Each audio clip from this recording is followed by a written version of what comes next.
देखें, जब तक सफाई नहीं होगी ना घर की, ये घर है हमारा, पाकिस्तान घर है हमारा, हमारे बच्चे, हमारी बहनें, हमारी माएँ यहाँ रहती हैं, ये घर नहीं है हमारा। सिर्फ 14 अगस्त को इन लोगों को याद आता है कि ये घर है हमारा और ये वतन है प्यारा। रोज़ क्या हशर करते हैं ये अपने वतन, अपनी ये माँ है, बेहुरमती करते हैं। क्या क्या कर रहे हैं, ना सड़क पे सेफ है बच्ची, ना घर में सेफ है बच्ची, ना कब्र में सेफ है बच्ची, औरत कहीं सेफ नहीं है। देखिए, हमने काफ़ी चीज़ें सोच के लिखी हैं, प्रेस रिलीज़ की है फ्री अल्ताफ़ ने कि क्या क्या हम डिमांड कर रहे हैं, क्योंकि इस तरह खड़े हो के शोर मचाने से तब तक कुछ नहीं होगा जब डिमांड्स को सीरियसली पढ़ा नहीं जाएगा, नोटिस नहीं किया जाएगा और उनको इम्प्लीमेंट नहीं किया जाएगा। ये एक लॉन्ग टर्म प्रॉब्लम है, इसमें शॉर्ट टर्म सोल्यूशन नहीं हो सकती। हमें अपने बच्चों की जो तरबियत है उनको बेहतर करना है। स्कूलों में ये कोर्सेज शामिल हों कि अवेयरनेस क्या होती है, रेप कल्चर को रोकने के लिए और बदलने के लिए बच्चों के दिमागों से तरबियत बचपन से शुरू करनी चाहिए। लड़कों की तरबियत, बेटियों की तरबियत, क्या गुड टच है, बैड टच है, बोलना है, कब बोलना है। अगर लोगों को डर लगेगा बोलने से तो वो नहीं बोलेंगे। सो एक तो उस डर को ख़त्म करना है कि आपके साथ कुछ हुआ है, आपने बताना है। उसके अलावा स्पीडी ट्रायल्स चाहिए कि कन्विक्ट हो सके,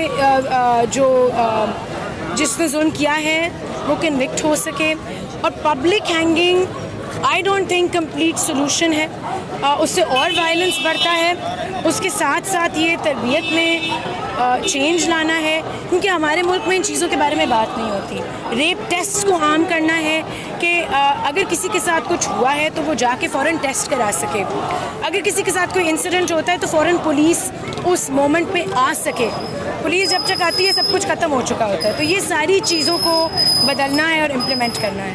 थैंक यू। सिम जोफ़ा है और आज एक अच्छे कॉज के लिए हम सब हाज़िर हुए हैं और होपफुली लोग हमारी बातें सुनेंगे और आगे बढ़ेंगे इस कॉज में और कोशिश करेंगे कि ये जो वाक़या हुआ है दोबारा ना हो।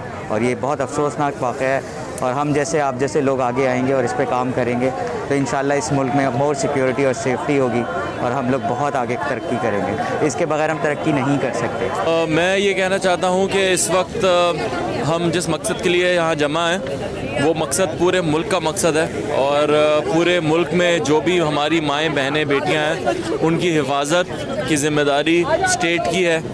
और अगर कोई भी ये समझता है कि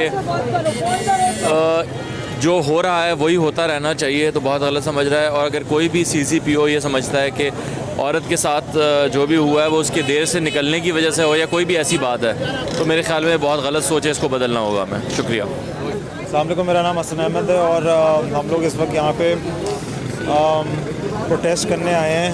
जो ज़्यादतियाँ हो रही हैं इस वक्त पूरे मुल्क में, स्पेशली उस खातून के साथ जो मोटरवे इंसिडेंट हुआ है और मज़ीद जो बच्चे हैं, हमारी माएँ बहनें हैं, बेगमात हैं, उन सब के साथ जो इस मुल्क में थोड़े से तहफ़्फ़ुज़ात का मसला है।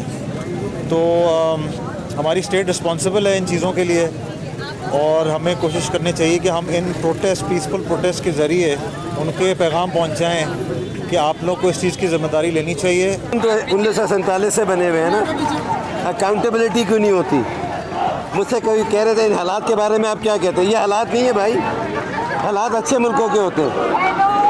ये तरक्की याफ्ता मुल्कों में ये नहीं होता। मैं सिर्फ ये मैं आपको बताना चाह रहा हूँ कि बहैसियत इस मुल्क के शहरी, इस मुल्क के मर्द हजरात होने की नाते ये मैं जिम्मेदारी अपने ऊपर लेता हूँ। मैं शर्मिंदा हूँ कि मैं अपने मुल्क की ख़वातीन की हिफाजत नहीं कर पा रहा हूँ। ज़रूरी हो गया कि हम उसको देखें कि हम उसको किस तरह चेंज कर सकते हैं, क्योंकि चीज़ें चेंज नहीं हो रही बल्कि बदतर होती जा रही हैं। ज़्यादा बच्चे रेप हो रहे हैं, मर्डर हो रहे हैं, औरतों को कहीं हिफाजत नहीं है, सबको डर लगता है कि हम घर से बाहर कैसे निकलें। तो बहुत ज़रूरी है कि हम लोग शोबेस के जो लोग हैं वो भी बाहर निकलें और वो भी एहतजाज करें। My name is शीमा Kirmani and I am here in front of the Karachi Press Club. We have been protesting for the last many days after the motorway incident. we are very, very angry and we are very upset that the authorities have not looked into the matter properly, that the person who is supposed to provide us security and safety is telling us how we should dress and at what time we should leave the house.